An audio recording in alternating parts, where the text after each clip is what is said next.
नमस्कार प्यारे साथियों, कैसे हैं आप सभी। आशा करता हूं कि आप सभी ठीक होंगे, मस्त होंगे, जबरदस्त होंगे तथा आप सभी अपनी प्रिपरेशन में व्यस्त होंगे। तो इसी एनर्जी के साथ, इसी ऊर्जा के साथ आज का जो हमारा सेशन है वो हम स्टार्ट करते हैं। तो 15 मिनट शो में आप सभी का स्वागत है। एक प्यारी सी पंक्ति के साथ हम क्लास की शुरुआत करते हैं कि जिस ओर सब चलते उस ओर चलना अच्छा नहीं लगता।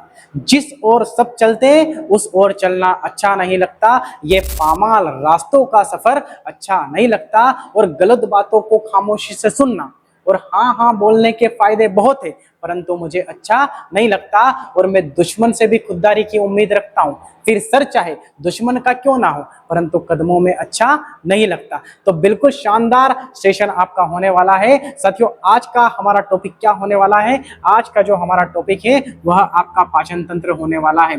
पाचन तंत्र आप सभी का होने वाला है प्यारे साथियों।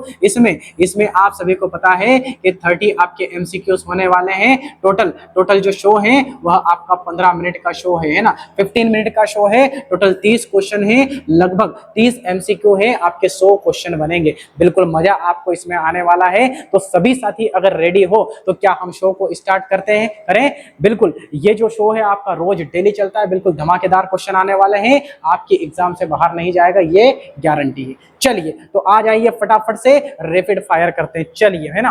तो पहला क्वेश्चन आपकी स्क्रीन के सामने है। मनुष्य में भोजन का पाचन कहां से प्रारंभ होता है भाई साहब, है ना? बताइए कहां से प्रारंभ होता है? भोजन के पाचन की हम बात कर रहे हैं। पाचन क्या है? तो जटिल भोज्य पदार्थों को सरल भोज्य पदार्थों में तोड़ना ही आपका क्या है?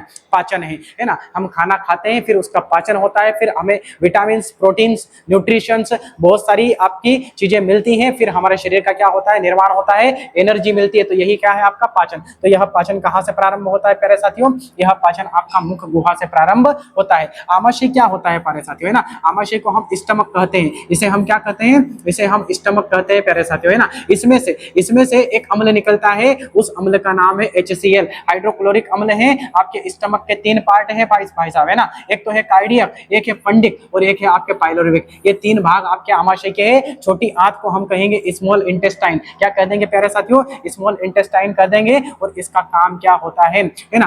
फूड एब्जॉर्प्शन, है ना। फूड एब्जॉर्प्शन यानी कि भोजन का अवशोषण करने का इसका काम होता है। और जल यानी कि आपका वाटर एब्जॉर्प्शन का काम किसका होता है प्यारे साथियों? वह होता है आपकी बड़ी आंत का। चलिए ये लीजिए, आपकी स्क्रीन पर आपका अगला क्वेश्चन दिखाई दे रहा होगा कि लार में पाए जाने वाला एंजाइम कौन सा होता है भाई साहब, है ना। लार की अगर बात करते हैं ना प्यारे साथियों, लार, है ना, तो लार आपकी जो होती है ना 3 जोड़ी होती है। कितनी जोड़ी होती है प्यारे साथियों? 3 जोड़ी होती है। 3 जोड़ी होती है। पेरोटिड, सबमैंडिबुलर, सबलिंगुअल, 3 प्रकार की लार होती है। उसमें से पेरोटिड लार ग्रंथि सबसे बड़ी होती है, 1 से 1.5 लीटर लार का स्त्रावण करती है। और उसमें से निकलने वाला, सर्वाधिक मात्रा में निकलने वाला जो एंजाइम होता है वो टाइलिन होता है। कौन सा होता है प्यारे साथियों? टाइलिन होता है। यानी कि option C is right. Option C is क्या हो जाएगा आपका? राइट हो जाएगा। आपका पेप्सिन और ट्रिप्सिन, एक तो होता है आपका पेप्सिन, एक होता है आपका ट्रिप्सिन, एक होता है आपका इरेप्सिन। ये तीनों जो है ना प्यारे साथियों, ये प्रोटीन का पाचन करते हैं। ये प्रोटीन का पाचन करते हैं आपके, है ना। ये आपके प्रोटीन का पाचन करते हैं। लाइपेज कहां पर पाया जाता है प्यारे साथियों? तो लाइपेज जो होता है ना आपका लाइपेज, यह आपके पेंक्रियास यानी कि अग्नाशय में पाया जाता है। ये लीजिए आगे बढ़ जाते हैं ना। टाइलिन किसका पाचन करता है प्यारे साथियों, है ना। तो टाइलिन जो होता है ना आपका, देखिए प्रोटीन का पाचन कौन करेगा? प्रोटीन का पाचन कौन करेगा? एक तो पेप्सिन कर देगा, एक ट्रिप्सिन कर देगा, एक इरेप्सिन कर देगा। प्रोटीन को पचाने की प्रक्रिया बड़ी जटिल होती है भाई साहब, है ना। प्रोटीन को पचाने की प्रक्रिया जो होती है ना बड़ी जटिल होती है आपकी, है ना। और एक होता है आपका स्टार्च, एक होता है आपका स्टार्च। तो स्टार्च का पाचन कौन करेगा? स्टार्च का पाचन करेगा आपका, स्टार्च का पाचन कौन करेगा? आपका टाइलिन करेगा। ये लीजिए आपका अगला क्वेश्चन, भोजन नली को क्या कहा जाता है ना। श्वास नली, ग्रसनी, अन्न नली या फिर ग्रहणी कहा जाता है ना। ग्रसनी जो होगी आपकी, श्वास नली और ट्रेकिया होगी, अन्न नली को कहा जाएगा। इसी को हम कहेंगे प्यारे साथियों ग्रास नली। क्या कहेंगे? ग्रास नली कहेंगे, ग्रास नली। ये जो है ना आपकी ग्रसनी, ये आपके फेफड़े से संबंधित है प्यारे साथियों। किससे संबंधित है? फेफड़े से संबंधित है। श्वास नली भी आपके फेफड़े से संबंधित होती है ना। श्वास नली भी आपके फेफड़े से संबंधित होती है। और ग्रहणी, ग्रहणी तो आपका स्मॉल इंटेस्टाइन का पार्ट है। Duodenum, jejunum, ilium, duodenum, jejunum, ilium. ये लीजिए अगला क्वेश्चन। आमाशय में कौन सा अम्ल पाया जाता है प्यारे साथियों? आमाशय में पहले तो इनका सूत्र देख लो, इसका फॉर्मूला होता है HCl, सल्फ्यूरिक अम्ल का फॉर्मूला होता है H2SO4, नाइट्रिक अम्ल का फॉर्मूला होता है HNO3 प्यारे साथियों, और एसिटिक अम्ल का होता है CH3COOH। अब देखिए आमाशय में कौन सा अम्ल पाया जाएगा? हाइड्रोक्लोरिक अम्ल पाया जाएगा प्यारे साथियों, है ना। सल्फ्यूरिक अम्ल आपका बैटरी में पाया जाएगा, और ये जो दोनों है ना, ये दोनों है ना, 3 HCl, 3 तो HCl के अणु और एक होगा आपका HNO3 का अणु, ये दोनों एक्वा क्या होगा? CH3COOH आपके सिरका में होगा। चलिए बिल्कुल रैपिड फायर चला देते हैं और बढ़ते हैं आगे। अगला क्वेश्चन आपका है ना, ये लगा दिया, बिल्कुल बहुत शानदार। पेप्सिन एंजाइम किसका पाचन करता है? पेप्सिन जो एंजाइम होगा वह प्रोटीन का पाचन करेगा आपका। चलिए ये लीजिए आगे, पित्त रस कहां पर बनता है? तो पित्त रस जो होता है ना प्यारे साथियों, यह पित्त रस ये आपकी मुख गुहा है, और मुख गुहा में ये आमाशय है, और आमाशय के जस्ट पास में यहाँ पर पाया जाता है आपका यकृत। क्या पाया जाता है? यकृत। और यहीं पर आपका पित्त का निर्माण होगा, यहीं पर आपके बाइल का निर्माण हो जाएगा, है ना, बाइल का निर्माण होगा। और स्टोर कहां पर होगा? स्टोर, पित्त रस स्टोर कहां पर होता है? पित्ताशय में होता है, लेकिन बनता कहां पर? यकृत में बनता है। ये लीजिए, शरीर की सबसे बड़ी ग्रंथि भी कौन सी हो जाएगी? यकृत हो जाएगी। अग्नाशय में से पूर्ण पाचक रस निकलते हैं, लाइपेज,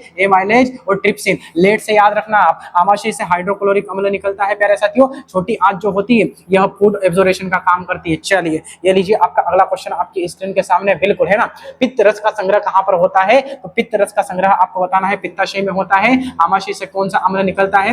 HCl अम्ल निकलता है। अग्नाशय से लाइपेज, एमाइलेज और ट्रिप्सिन निकलते हैं, और इन्हें संयुक्त रूप से बोलते हैं पूर्ण पाचक रस, कंप्लीट डाइजेस्टिव जूस। आपका जो ग्रहणी है ये छोटी आंत का हिस्सा है, स्मॉल इंटेस्टाइन का आपका ये हिस्सा है। जेजुनम, इलियम, छोटी आंत के 3 हिस्से होते हैं। चलिए आगे बढ़ जाते हैं, अगला क्वेश्चन आपकी स्क्रीन के सामने है। चलिए ये लगा दिया, बिल्कुल बहुत शानदार।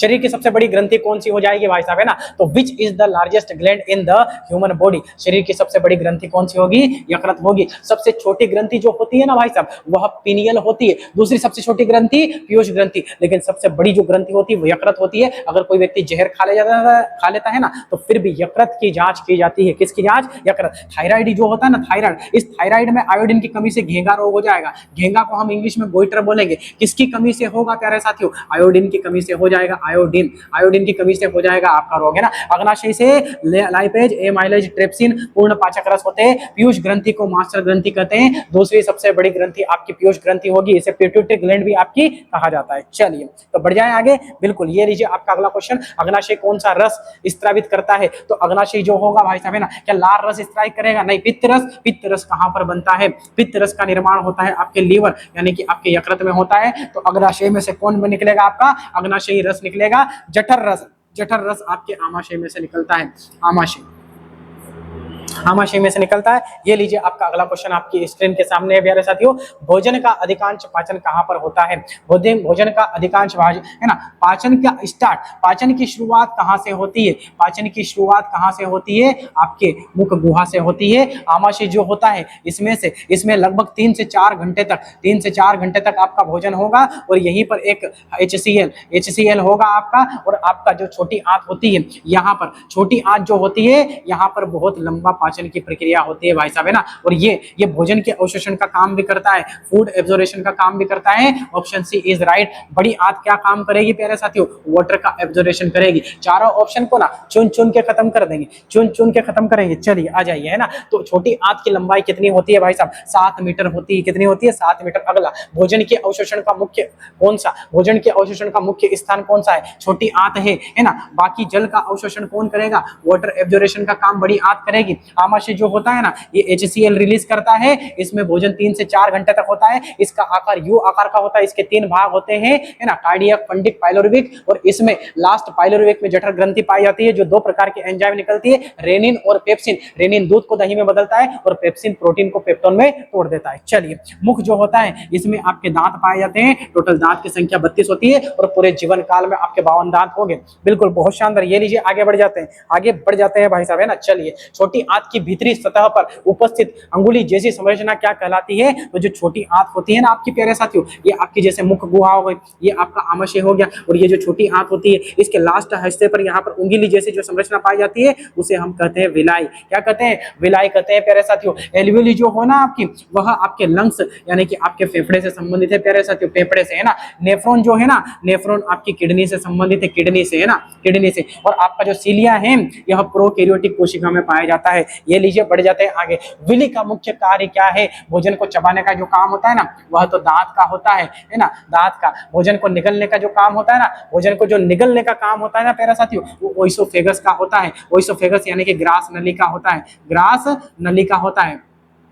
पोषक तत्वों का अवशोषण करने का काम और रक्त को शुद्ध करने का काम आपका किडनी करती है। कौन करती है प्यारे साथियों? किडनी करती है। तो फिर इस विलाई का क्या काम होता है? पोषक तत्वों का अवशोषण करने का। Option C is right. बड़ी आंत का मुख्य कार्य क्या होता है प्यारे साथियों? बड़ी आंत का मुख्य कार्य होता है आपका, देखो, एक तो होता है लार बनाना। लार बनाती है आपकी, लार ग्रंथियां है ना, सलाइवा ग्लैंड बनाती है, और इसका काम क्या होता है? जल का अवशोषण करने का होता है। चलिए, दांतों द्वारा भोजन को चबाने की क्रिया को क्या कहते हैं? चबाने की क्रिया को चवर्णक कहते हैं। क्या कहते हैं? चवर्णक। और पाचन की क्रिया को डाइजेशन कहते हैं। निगलने की काम कौन करेगा? ओइसोफेगस। अवशोषण का काम कौन करेगा? आपकी बड़ी आंत और छोटी आंत दोनों करेगी। चलिए आगे बढ़ जाते हैं। अगला क्वेश्चन, मनुष्य में दांतों की कुल संख्या कितनी है? मनुष्य के दांतों की कुल संख्या 32 है। लेकिन पूरे जीवन काल की अगर बात करेंगे ना, पूरे जीवन काल की अगर बात करेंगे ना प्यारे साथियों, तो पूरे जीवन काल में कितने दांत होते हैं आपके? टोटल 52 दांत होते हैं। दांतों के जो प्रकार हैं, दांत 4 प्रकार के होते हैं। दांत कितने प्रकार के होते हैं? 4 प्रकार। कृदंत, रदनक, अग्रचवर्णक, चवर्णक। इंग्लिश में बोलेंगे तो इंसिजर, केनाइन, प्रीमोलर, मोलर। ये 4 दांत आपको, 4 प्रकार के दांत आपको याद रखना है। बिल्कुल, बहुत शानदार। ये लीजिए आपका अगला क्वेश्चन, कौन से दांत भोजन को काटने में काम करते हैं? कृदंत। फाड़ने में काम कौन करते हैं? रदनक। चीड़ने और फाड़ने का काम कौन करते हैं? रदनक करेंगे आपके। अग्रचवर्णक और आपके चवर्णक, ये भी क्या दांतों के प्रकार हैं? कौन से दांत भोजन को फाड़ने का काम करते हैं? चवर्णक करते हैं। काटने का काम कौन करते हैं? कृदंत करते हैं। ये लीजिए, अमीबा में भोजन ग्रहण करने की जो प्रक्रिया क्या कहलाती है प्यारे साथियों, है ना? विसरण, एंडोसाइसिस, उत्सर्जन या श्वसन, तो कहलाती है आपकी एंडोसाइसिस। क्या कहलाती है? एंडोसाइटिस कहलाती है। उत्सर्जन जो होता है वो तो जो होता है आपका यूरिन का उत्सर्जन होता है प्यारे साथियों। चलिए, अगला क्वेश्चन आपकी स्क्रीन के सामने है। अमीबा भोजन को पकड़ने के लिए किसका उपयोग करता है? अमीबा भोजन को पकड़ने के लिए ना एक विधि का प्रयोग करता है, उस विधि का नाम है कुटपात। विलाई जो होती है यह आपकी स्मॉल इंटेस्टाइन में पाई जाती है प्यारे साथियों। स्मॉल इंटेस्टाइन में सीलिया और जो फ्लैजेला है ये आपकी सीलिया और फ्लैजेला प्रोकैरियोटिक कोशिका में आपकी पाई जाती है। चलिए आगे बढ़ जाते हैं। अगला क्वेश्चन आपके स्क्रीन के सामने है। भोजन को सरल पदार्थों में बदलने की प्रक्रिया क्या कहलाती है? भोजन को सरल, है ना, जटिल भोज्य पदार्थों को सरल भोज्य पदार्थों में तोड़ने की जो प्रक्रिया कहलाती है ना, वह आपके पाचन है। वह आपके पाचन है। सांस को अंदर लेने की क्रिया श्वसन, और भोजन को पाचन के बाद में ऑब्जर्वेशन करने की क्रिया जो होती है अवशोषण कहलाती है। रक्त परिसंचरण के माध्यम से, है ना, रक्त परिसंचरण के माध्यम से रक्त इधर उधर आवागमन करता है। चलिए आगे बढ़ जाते हैं। अपचयित भोजन शरीर में किस रूप में बाहर निकलता है प्यारे साथियों, है ना? तो अपचयित भोजन जो होता है ना, वो मल बन के बाहर निकलता है ना। मूत्र बन के नहीं निकलेगा, पसीने में नहीं निकलेगा, लार में नहीं निकलेगा, कैसे में निकलेगा? मल में निकलेगा। भोजन को निगलने की क्रिया क्या कहलाती है? निगलन कहलाती है। क्या कहलाती है? निगलन। भोजन पचने के बाद में क्या होता है? अवशोषण होता है, यूरिन का उत्सर्जन होता है, भोजन को चबाना पड़ता है दांतों के माध्यम से। जठर रस कहाँ स्त्रावित होता है? जठर रस कहाँ पर स्त्रावित होता है? तो देखिए आपका जो आमाशय होता है प्यारे साथियों, आमाशय है ना, आमाशय जो होता है उसके 3 पार्ट हैं। क्या क्या पार्ट हैं? एक का कार्डियक है, एक का नाम है फंडिक, और एक का नाम है प्यारे साथियों पाइलोरिविक। क्या नाम है? पाइलोरिविक आपका एक और का नाम है। पाइलोरिविक के भी 2 पार्ट होते हैं ना। पाइलोरिविक में से एक तो रेनिन निकलता है, एक आपका निकलता है पेप्सिन। 2 प्रकार के एंजाइम निकलेंगे, है ना। पाइलोरिविक सॉरी है ना, पाइलोरिविक जो होता है ना, पाइलोरिविक में आपकी जठर ग्रंथियां पाई जाती है। जठर ग्रंथियां पाई जाती है, और जठर ग्रंथि से 2 प्रकार के एंजाइम निकलते हैं। एक का नाम है रेनिन, एक का क्या नाम है? रेनिन, और दूसरे का नाम क्या है प्यारे साथियों? पेप्सिन नाम है। पेप्सिन नाम है। रेनिन दूध को दही में बदलता है, पेप्सिन प्रोटीन को तोड़ता है। पेप्सिन प्रोटीन को तोड़ता है। तो जठर रस कहाँ स्त्रावित होता है? आमाशय से स्त्रावित होता है। मुख में लार ग्रंथियां पाई जाती है। 32 दांत पाए जाते हैं। 4 प्रकार के दांत होते हैं, इंसिजर, केनाइन, प्रीमोलर, मोलर। छोटी आंत में आपके फूड का एब्जॉर्प्शन होता है प्यारे साथियों। और यकृत में आपका बाइल बनता है। यकृत में क्या बनता है? बाइल बनता है। चलिए बहुत शानदार, बढ़ जाते हैं आगे। ये लीजिए आगे बढ़ जाते हैं। अगला क्वेश्चन आपकी स्क्रीन के सामने है। क्या है अगला क्वेश्चन कि निम्न में से कौन सा पाचक एंजाइम नहीं है? कौन सा एंजाइम नहीं है? पेप्सिन भी एंजाइम है, टाइलिन भी एंजाइम है, ये मुख में पाया जाता है, छोटी आंत में। ट्रिप्सिन भी एक प्रकार का एंजाइम है, छोटी आंत में होता है। इंसुलिन जो होता है ना आपका, इंसुलिन जो होता है आपका, वो एंजाइम नहीं है, वह एक प्रकार का हार्मोन है प्यारे साथियों। क्या है? हार्मोन है। चलिए आगे बढ़ जाते हैं। ये लीजिए अगला क्वेश्चन, वसा का पाचन मुख्यतः कहां पर होता है? Where does fast digestion mainly occurs? कहां पर होता है वसा का पाचन? छोटी आंत में होता है, छोटी आंत में। आमाशय में हाइड्रोक्लोरिक अम्ल होता है, बड़ी आंत में जल का अवशोषण होता है। पाचन के बाद पोषक तत्व रक्त में कहां पर मिलते हैं? कहां पर मिलते हैं प्यारे साथियों? आपकी विली में मिलते हैं। किसमें मिलते हैं? आपके विली में मिलते हैं। चलिए ये लीजिए आपका अंतिम क्वेश्चन, निम्न में से कौन सा अंग पाचन तंत्र का भाग नहीं है? कौन सा भाग नहीं है? यकृत है, अग्नाशय है, आमाशय है, फेफड़ा नहीं है। Option C is right, option C is right. ये आपका रैपिड फायर चला था और रैपिड फायर में हमने 30 एमसीक्यूज, लगभग 100 से भी ज्यादा क्वेश्चन आपके कर लिए हैं। तो प्यारे साथियों, अगर आप इस क्लास को रेगुलर अटेंड करते हो ना, तो संभवतः आपकी चाहे कोई सी भी एग्जाम हो, उसमें आसानी साबित होगी। इसमें आपको घबराने की कोई आवश्यकता नहीं है। टॉपिक वाइज एमसीक्यू चलेगा, आपको बिल्कुल 15 मिनट आपको देना है। बस 15 मिनट में ना आपको मजा आ जाएगा। साइंस जो होगा ना, साइंस आपको एकदम से समझ में आ जाएगा, है ना। अगर आप पढ़ रहे हो ना हमसे, तो मजा आपको आने वाला है। तो अब क्लास को यहीं पर खत्म करते हैं। आज के लिए इतना ही काफी। अब हम मिलेंगे अगले एपिसोड में, है ना। आप सभी का बहुत बहुत धन्यवाद, बहुत बहुत शुक्रिया।